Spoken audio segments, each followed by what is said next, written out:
You the one that's been trying to learn how to handstand, but you're doing something wrong because you can't get them right, but you don't know what it is. Yeah, I heard about you. I'm gonna give y'all 6 reasons your handstands might suck.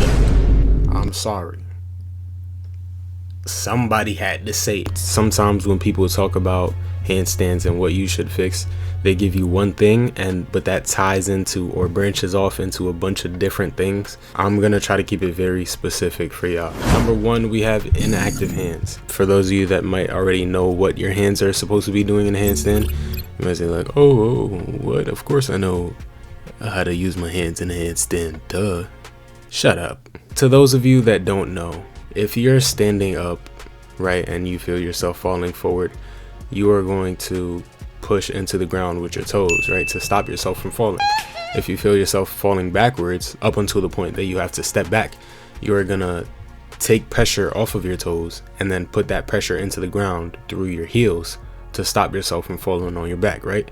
That is exactly what you want to do when you're on your hands, right? It's the exact same thing. Well, essentially. So if you feel yourself falling over your head, you're gonna push through the ground with your fingertips, right?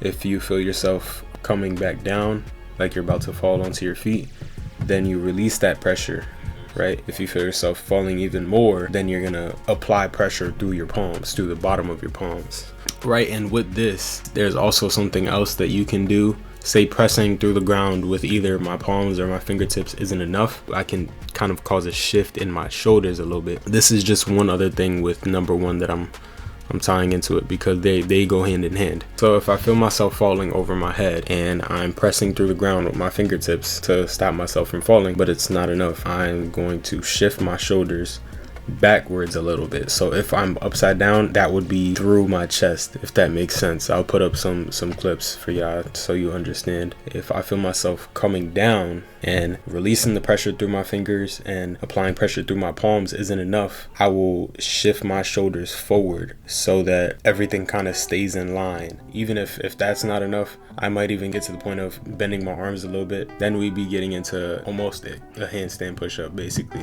Number two is lack of mobility. And this isn't usually something people think about when talking about handstands, but mobility is definitely important in learning how to do handstands along with any other skills. First, we're going to talk about shoulder mobility. So standing up, you should be able to get a good overhead position with your arms and your hands. You should be able to put your head through your shoulders, if that makes sense. So a good stretch or a warm-up that I like to do to improve that mobility is simply just taking a band, going as narrow as I can with my arms, and then going above my head, behind my back, coming back over. I do that about like 8 times. I take a little rest, I do it again. Scaps in a push-up position, preferably a pike, because it's closer to what you're doing in a handstand, which is shrugging. I'm upside down. Mom asked me where the TV remote at. I don't know. In a handstand, I don't know. And then you just leave it there. You could do those on a wall too. Boom, boom, boom. Moving on. Along with mobility in your shoulders, you definitely need a certain amount of mobility in your wrist as well, as far as extension, because if you do not have the right amount of wrist mobility and you're trying to get into a handstand, you know how much that hurts. When you get up from the handstand and your wrists are just boom, boom, boom, boom, boom, boom, boom, boom, boom, boom, boom. That shit hurts. So it is a given that you need to be stretching your wrists as well. You need to be stretching your wrists as well. You need to be stretching your wrists as well. You need to be stretching. But I do have some warm-ups and some stretches that you guys could do for your wrists.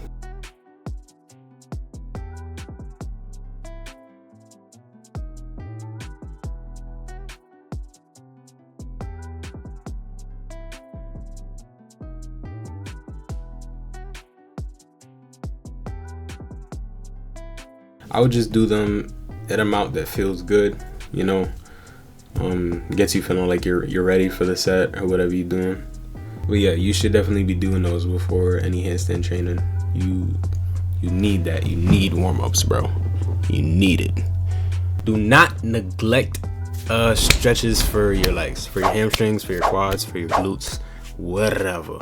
for your gastrocnemius. Then when you start trying to learn a pike press, a straddle pike press, and you're not flexible enough in your legs, then you're gonna want to start stretching then, right? A good stretch I like to do is pancakes. Pancakes are cool for the straddle. Pike press to aim to be able to palm the floor. Once you could touch your toes, okay, then try to touch them with your thumb or some shit. And then once you could do that, fist the ground. Just keep inching.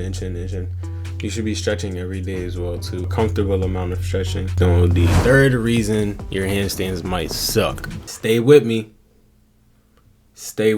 Inconsistent kick-ups. People trying to learn their handstands is what they do is they'll throw their body into a handstand, praying that they find that sweet spot, that balance. That's not how you should be training your handstands if you genuinely want to get longer holds and want to improve in your handstands. You don't want to kick up super hard and slam into a wall if you're using a wall, right? That's not what it should feel like. But you don't want to kick up too soft either and then fall back down into your handstand, right? Stay with me. I would kick up onto the wall and I would try to not let my weight fall onto the wall, right? If that makes sense.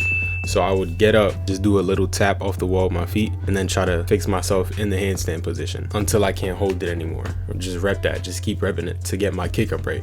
So that one was pretty short, but it goes into this one, which is number 4, which is alignment. So kicking up into your handstand, you want to be stacked. And what that means is my hands are on the floor, my shoulders are above my hands, right? My hips are above my shoulders and my feet are above my hips. So again, the kick up and the alignment are super close. If you're doing one wrong, you might be doing the other wrong as well. And take videos, take a lot of videos. You can see what you're doing wrong. You can see how to fix it. Another thing I see people do with alignment is like this arch back handstand, or what I call like a banana handstand type thing, right?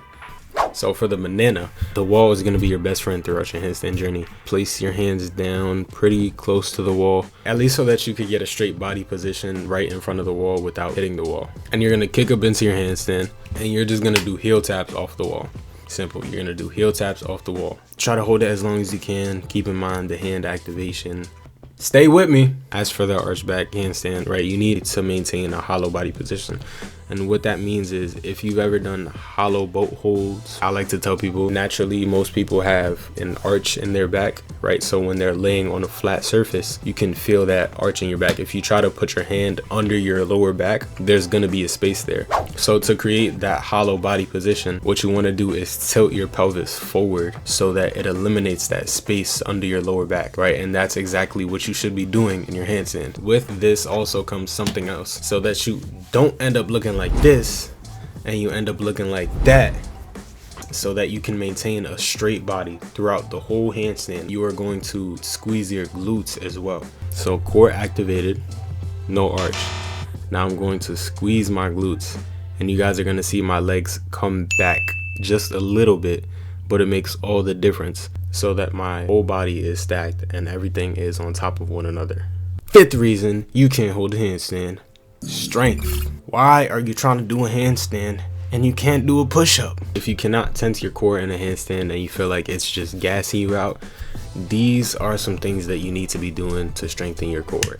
Hollow body holds are really good for your core, and glute bridges are actually pretty good for your core as well as your glutes. Shoulders.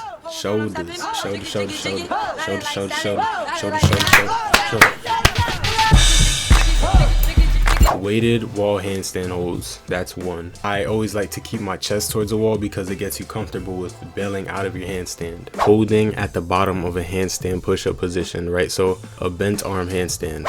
Pike holds I would recommend to people that might not have a good handstand yet or might not have their handstand yet, just to increase that shoulder strength. For people that do have a handstand and you just want to get better, I would do either weighted handstands or weighted wall handstands if you can't do it without the wall. And then when you get tired of those, take the weight off, stay on the wall or go freestanding, whatever's comfortable. When you can't do that, elevated pike holds. When you can't do that, pike holds.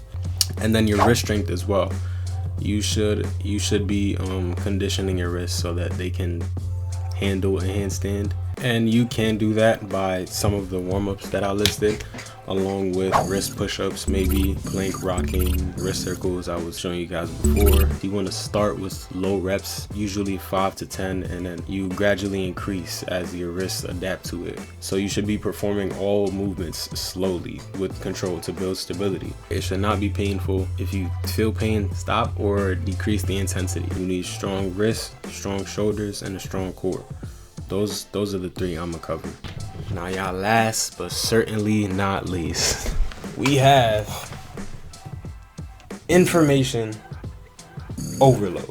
I do not expect you to remember every single thing that I told you in this video, all 5 or all 6 of them. What you should do if you are trying to get better in your handstand, or if you do want to learn how to handstand, open your notes, maybe jot down 1 through 6 or some cues that I did go over, and then next time you train your handstand, focus on 1 or 2 of those cues at a time. I understand that trying to remember everything at once while you're upside down on your hands is overwhelming, and understand that even with all of these cues, even if you are doing all of these cues, it's still going to take a while. It does take months for certain people. It may just take a couple weeks. For certain people, it might take a year. It might take some years. You're never gonna know until you try, until you really start trying to learn how to handstand and get consistent with your training. That's all I have for y'all today. I hope this was useful. I hope you enjoyed the video, and subscribe. You don't got to turn post notifications on, bro. Post notifications are not necessary. I didn't say turn on post notifications.